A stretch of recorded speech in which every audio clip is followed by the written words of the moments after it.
So hello everyone, welcome to medico Lokesh. और नई 2025 की काउंसलिंग स्टार्ट हो चुकी है। राउंड 1 हो चुका है ऑल इंडिया कोटा का। तो आप में से कई सारे लोगों ने मुझे बहुत सारे सवाल पूछे। तो आप में से कई सारे लोगों के बहुत सारे डाउट्स है जो आप मेरे को मैसेज करते हो। तो मैं आपको इस वीडियो में सारे डाउट्स क्लियर कर रहा हूँ।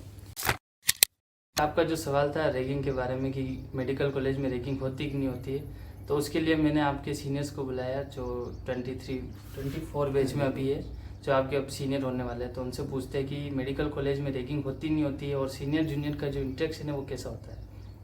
तो पहले इंट्रोड्यूस कीजिए अपने आप को। हेलो, माई सेल्फ इज़ मनन आसवानी। मैं 24 बैच का एक स्टूडेंट हूँ और मेरे को 24 में सिरोही मिला था। मेरी रैंक थी 47,000 के आसपास। और रही बात रैगिंग की, तो रैगिंग देखो, सच बोलने के सच ही बोलना है। रैगिंग एक्चुअली कुछ होता नहीं है, सिर्फ एक नॉर्मल सीनियर जूनियर का इंटरेक्शन होता है जो कि नेसेसरी भी, मतलब आप एक दूसरे को जान लो थोड़ा बहुत, तो आपके क्या एक्चुअली सीनियर्स को काम भी आता है। लाइक आपके एकेडमिक में हेल्प करते हैं, आपको कुछ और चीज़ें यहाँ पे नेसेसरी हो तो उसके लिए हेल्प करते हैं। जैसे हमारे जो सीनियर बॉस हैं, जैसे आपको सीनियर्स का यहाँ पे बॉस बोलना होता है, तो ये तो हमारी काफ़ी हेल्प करते हैं। Hello, my name is Lakshya Soni and I am from Jodhpur और मैं 24 बैच का आपका सीनियर बनूंगा। ये है हमारे यूट्यूबर बॉस लोकेश बॉस। सबसे पहले तो ये होता है कि इंटरेक्शन बहुत ज़रूरी होता है, क्योंकि आप अगर लाइफ में कुछ अच्छा करना चाहते हैं तो सबसे पहले आपको अपनी शर्म छोड़नी पड़ेगी। और जो ये इंटरेक्शंस होता है ये सबसे पहले आपको यही सिखाता है कि आप एक दूसरे से कैसे शर्मा सकते हैं।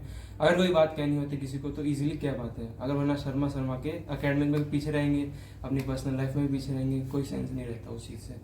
और सबसे पहले ये रैगिंग आपके लिए आगे जाके आपकी मेडिकल फील्ड में ही काम आती है, अगर कोई आपके इंटरेक्शंस करता है या थोड़ी बहुत होती है तो भी उसमें, क्योंकि आगे जाके बहुत ज़्यादा स्ट्रेस होता है, पैनिक होते हैं अपन, बहुत चीज़ें दिक्कत आती है, वो सब अपने को हेल्प करती है। ये सब इंटरेक्शंस ही हेल्प करते हैं अपन को। क्वेश्चन जो आप सबने पूछा है, स्पेसिफिकली सबसे ज़्यादा मुझे पूछा है कि आपको जेएमसी सिरोही लेनी चाहिए या नहीं लेनी चाहिए। ये भी मैं आपके सीनियर से ही पूछूंगा, हमारे जो जूनियर है 24 बैच के। तो मनन, तो देखो, जीएमसी सिरोही का वैसा है कि आप जो 25 बैच आएगा वो 4th बैच होगा इस कॉलेज का। तो मैं तो ये कहूँगा आपको बिल्कुल आना चाहिए इस कॉलेज में। बहुत अच्छा कॉलेज है और जो आसपास का नेचर है सच में बहुत ग्रीनरी है, तो आपको ऐसा कोई प्रॉब्लम तो नहीं है कि लाइक पॉल्यूशन वगैरह की। आसपास का जो नेचर है सच में बहुत अच्छा है। सबसे पहले तो नेचर इसलिए नेचर अच्छा भी है और ये हेल्प करेगा आपके स्टडी में, क्योंकि जब आसपास नेचर अच्छा होता है तो पढ़ाई करने में बहुत मजा आता है, कोई स्ट्रेस नहीं रहता, चिल रहना होता है। स्ट्रेस एकेडमिक वाले दे देते हैं थोड़ा बहुत, तो यहाँ पे चिल हो जाते हैं नेचर से। और बात रही डेवलपमेंट, तो कॉलेज अभी डेवलपमेंट में है, तो जैसे जैसे बच्चे आएंगे डेवलपमेंट तो बच्चों से ही होता है। और बात रही पढ़ने की, तो सारे कॉलेज भले पुराने में जाओ या नए में जाओ, पढ़ना अपने को ही पड़ता है। तो इससे रिलेटेड एक नया सवाल है कि अभी फर्स्ट ईयर जो काउंसलिंग होती है उसके जस्ट बाद आपको बुक्स लेनी चाहिए? नहीं, बिल्कुल भी नहीं, बिल्कुल भी नहीं। सीनियर्स किसके लिए? आप सीनियर से बिल्कुल आप बुक मांग सकते हो, जो कि इनहेरिट होती हैं ऑब्वियसली।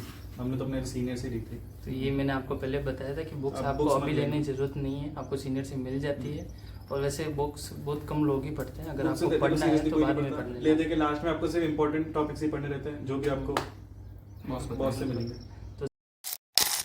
साथ में ये भी बता दो कि ड्रेस कोड क्या होता है फर्स्ट ईयर के लिए।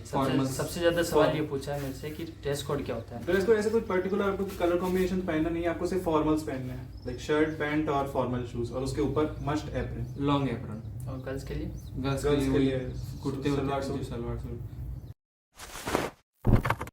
है कि क्या असेंशियल चीजें जो अभी लेनी चाहिए, अभी काउंसलिंग के बाद जब अपन रिपोर्टिंग करेंगे उसके बाद क्या चीज आपको लेनी है, जो भी नए बच्चे आ रहे 25 बैच में? ऐसा तो कुछ नहीं, क्योंकि बुक्स तो आपको आराम से यहाँ पे मिल जाएगी। बुक्स आपको लेने की जरूरत है। एप्रन और ये इंपॉर्टेंट चीज होता है। स्टेथोस्कोप भी फर्स्ट ईयर में इतना यूज नहीं आता, बिल्कुल कोई लेना जरूरी नहीं होता। डायसेक्शन किट ले सकते हैं जो कि 300-400 का मिल जाता है। और एप्रन आप चाहे तो वहाँ से खुद से ला सकते हैं, बाकी कॉलेज से भी मिल जाता है, और बुक्स लेने की जरूरत नहीं है। और रही बात आपके जैसे इसेंशियल मटेरियल, आप आईपैड या टैब ले सकते हैं आपकी पढ़ाई के लिए। लैपटॉप उतना ज़्यादा काम नहीं आता, जो कि क्योंकि कैरी करने में ईजी नहीं होता, तो आप टैब या फिर आईपैड ले सकते हैं। तो लास्ट में ये बताओ कि तो अभी तुम्हारा जो यूसी एग्जाम चल रहा है फर्स्ट ईयर के, तो एक साल तुम्हारा कंप्लीट होने जा रहा है इस कॉलेज में। फर्स्ट ईयर तुम्हारा कंप्लीट हो चुका है, एक साल तुम्हारा निकाल लिया। तो अब बताओ तुम्हारा एक्सपीरियंस कैसा है अपने बैचमेट के लिए, अपने सीनियर से कैसा रिलेशनशिप है तुम्हारा, और एकेडमिक तुम्हारा कैसे चल रहा है वो बताओ तुम। ठीक है बस। देखो, सबसे पहले जब मैं कॉलेज में आया था ना, तो हमारा लाइक अभी कितने अपने 14-15 जनों का हमारा ग्रुप है। तो सबसे पहले आप यही होगा कि आपका सबसे पहले अपने बैचमेट से इंटरेक्शन होगा, आप लाइक ग्रुप बनाओगे अपना, दोस्त बना के, और मैं तो ये कहूँगा दोस्त अपने अच्छे ही सेलेक्ट करना। जैसे मेरे तो ये बहुत अच्छे दोस्त हैं, ये मेरा रूम ही है, ठीक है। और रही बात अपने सीनियर की मैं इंटरेक्शन, नहीं ये तो बहुत है, ये भी बदल रूम में रहता है, ठीक है। अब आपका सीनियर से इंटरेक्शन बताता हूँ। आपका सीनियर से शुरुआत में इंटरेक्शन होगा, लेकिन बाद में आपको बिल्कुल जैसे छोटे भाई के जैसे रखेंगे वो आपको। जैसे हमें तो बिल्कुल अपने छोटे भाई के जैसे रखते हैं, हमें कभी हेल्प चाहिए होती है हमारी हेल्प करता है, अकेडमिक में हो जाए, चाहे कभी घूमने के लिए हमें अपनी बाइक्स दे देते हैं। मेरा सच में फर्स्ट ईयर का एक्सपीरियंस बहुत अच्छा गया है। फर्स्ट ईयर एक्सपीरियंस तो मेन दोस्तों पे ही होता है। हाँ, जितनी मजे करने हैं वो फर्स्ट ईयर में होते हैं। सेकंड ईयर में पढ़ाई, थर्ड ईयर में पढ़ाई, फोर्थ ईयर में सबसे ज़्यादा पढ़ाई। जो इंटरेक्शंस करने हैं, जो मेमोरीज बनानी है, वो सब फर्स्ट ईयर में बनती है। और बात रही सीनियर्स के साथ भी मेमोरीज फर्स्ट ईयर में ही बनती है, क्योंकि वो भी आगे जाएंगे, उनको भी आगे फिर स्ट्रेस आएगा, पढ़ाई का होता है, तो वो भी इतना फ्री नहीं रह पाते। लेकिन अपन भी फ्री रहते हैं। और सेकंड ईयर में जो नए नए सीनियर्स बन रखे होते हैं, वो भी चाहते हैं कि अपने जूनियर से इंटरेक्शन करें, तो वो भी फ्री रहना चाहते हैं, उनके साथ टाइम स्पेंड करना चाहते हैं। तो जितना हो सके फर्स्ट ईयर में एक्सपीरियंस करो, इन्जॉय करो, एक्सप्लोर करो। पढ़ाई तो क्या है, पढ़ाई तो सब करते ही हैं, तो पढ़ाई हो जाएगी। इन्जॉय ये है कि आप अपने मन से खुश रह रहे हो यहाँ पे, वो एक्सपीरियंस कर लिया तो फर्स्ट ईयर जी लिया आपने। सवाल जो मैं इन दोनों से पूछता हूँ कि अभी जैसे कई सारे लड़के हैं जो 25 बैच के हैं, नए जो अभी आने वाले हैं, जी। वो मेरे को पूछ रहे 2-3 कॉलेजेस के नाम कि कौन से सेलेक्ट करें, ठीक है।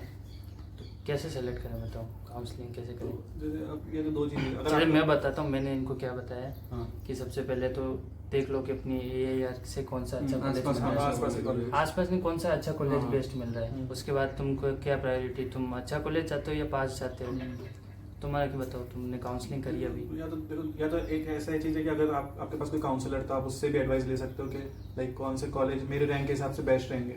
अब दो चीजें, अगर आपका एक दूर कॉलेज चाहिए, अगर आप ऑल इंडिया से काउंसलिंग कर रहे हो तो भी आप अपने काउंसलर से बात करो कि मुझे ऑल इंडिया में कोई अच्छा कॉलेज चाहिए मेरे रैंक के हिसाब से, या फिर आपको आपके घर के आसपास चाहिए। जैसे यहाँ पे काफी जने हैं जो काफी दूर दूर से भी आ रखे हैं, तो लाइक कभी जब मास बंक होता है या फिर छुट्टी आती है तो उनको काफी प्रॉब्लम आती है। तो ये चीज है दूर कॉलेजेस की। और बस तो यही है। तो ये था पूरा वीडियो। उम्मीद है आप सबके जो भी क्वेश्चन थे वो सारे सोल्व हो चुके होंगे। और भी कोई क्वेश्चन है तो कमेंट में बताइए। बाकी आप सभी को थैंक यू। बाकी हम DM भी कर सकते हैं, हम DM दोनों में से किसी के भी। हाँ, DM कर सकते हैं, तीनों को कर सकते हैं। 15-11 उस टाइम कर देना। बिल्कुल, कमेंट सेक्शन में आपको ID मिल जाएगी, आप डाउट्स पूछ सकते हैं। DM अभी में। नहीं, 3 तारीख के बाद पेपर चल रहे हैं अभी। ठीक है, thank you, Bye bye. Bye. Bye bye, like and subscribe. ऐसे क्या कर रहे हो?